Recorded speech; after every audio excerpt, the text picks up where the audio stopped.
This is Charles County, Maryland. Now, Charles County, Maryland has Energov, right? And they have our guide. And they do it as a two-step process, creating a guide or applying for a permit. So in creating a guide, the applicant, again, they're just gathering information, can come in, and they come to a landing page a lot like this. What are you looking to do? A residential permit, and it's an addition, like we were just going through before. The difference now is Camino now says, what's your address, right? Because we have your GIS layers in the background, right? Flood zones, historical zones, and I'll show you how Charles County has that here as well. So here we're going to say my address is Mohawk Court. The reason I selected it, as you can see, is these guys are right on the water, right? So we'll look and say, yeah, that's my house, right? And now Camino goes into a few more questions, simple questions based on the type of project, but it also may be based on the GIS location that they're in. But we're just saying, are you on private well or septic? Is your lot greater than 40,000 square feet? Will you have heating or cooling? Is there going to be new plumbing? Is there going to be new electrical, right? All those can be configured by you based on the specific project and the specific location. So in submitting the answers, we have our guide.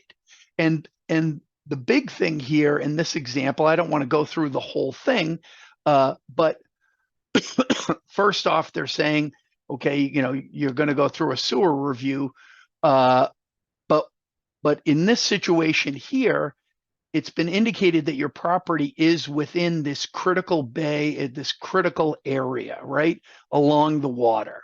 So, hey, you're in a critical area.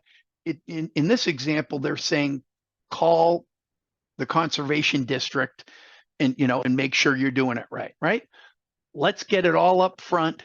Maybe if they're saying, hey, I want to put up a chain link fence and they're in a historical district, the city or county can say, well, you can't put a chain link fence up in a historical district. It doesn't match, right?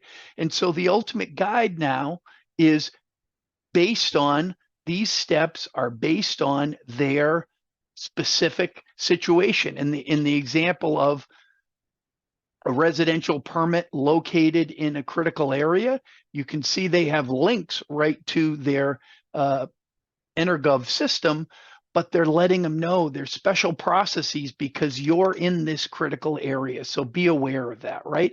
So this guide is built for their exact project, but their exact needs, right?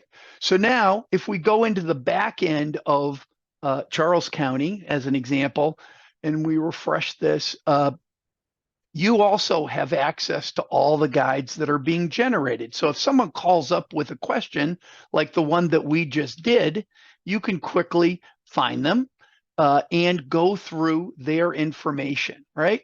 One of the things I wanted to point out is you'll see we have the questions that were asked of the resident, do you have a private well or septic? And they answered yes.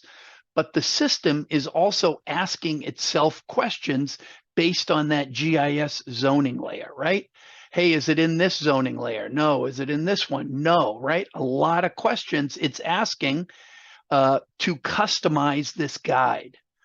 We also give an active map for you so you know where the property is, but also you have access to GIS information on the property, right? So we can pull that right down, and that might be helpful for you here as well.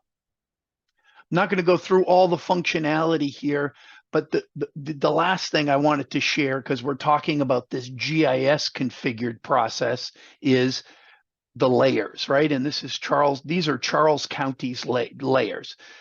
You can add and maintain all the layers that are pertinent to you, but I just wanted to share all the layers that Charles County is utilizing, historical trust layers, zoning layers. Camino can even say, hey, I'm trying to put a multifamily house on my property. Well, if it isn't zoned for multifamily, maybe it's only zoned for single family homes, we can stop them right there and say, stop, you're not zoned for that, and maybe point them in the correct direction to planning or whatever else.